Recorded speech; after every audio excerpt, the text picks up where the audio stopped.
Welcome back, viewers. You're watching the Savera. I'm Shefali. Peru has declared a state of emergency in 283 districts across 20 regions, following an unprecedented spell of heavy rains that has caused widespread damage, forced evacuation, and put millions at risk. The declaration, published in the official Gazette El Peruino, will remain in effect for 60 days as the government mobilizes resources to tackle the crisis in regions including Lima, Amazonas, Ancash, Cusco, and Albicuba.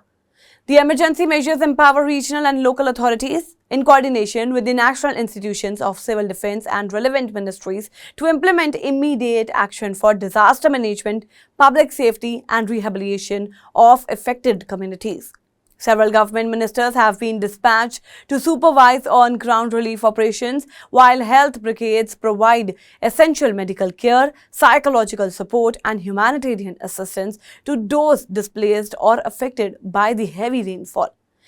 The Peruvian Armed Forces and National Police have also been deployed to assist with logistics, rescue operations, and rehabilitation efforts. These forces are working in coordination to ensure that relief reaches the most vulnerable populations, particularly in remote and mountainous areas where accessibility has been severely affected. The impact of the heavy rain has already been devastating. Now, according to the Ministry of Health, at least 41 people have died, 1 remains missing, and 56 others are injured, 7 of whom are still receiving hospital treatment. Torrential downpours have damaged nearly 5,500 homes, displacing numerous families and forcing them into temporary shelters.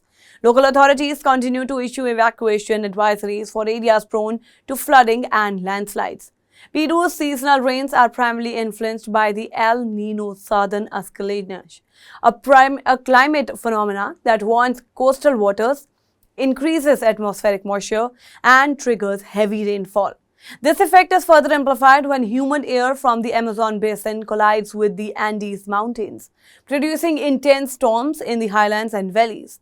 Experts also cite climate change as a contributing factor, intensifying rainfall patterns and increasing the frequency and severity of extreme weather events in the region.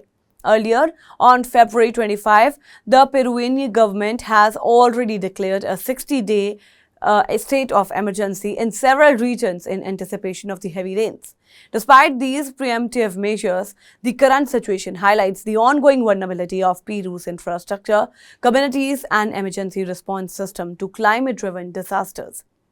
Authorities have emphasized the importance of vigilance, urging residents to follow official advisories, avoid flood-prone areas, and take necessary precautions to protect life and property. Ministers and local officials continue to coordinate on-ground operations, ensuring food, medical supplies, and temporary shelters reach affected populations as quickly as possible. This large-scale emergency response represents one of the most significant disaster management efforts in recent years in Peru, underscoring the urgent need for strengthened infrastructure, climate resilience, and early warning systems to protect communities from the growing threat of the extreme weather. That's all for now in this update. Stay tuned to the Savera. Download the app. Follow us on various social media platforms.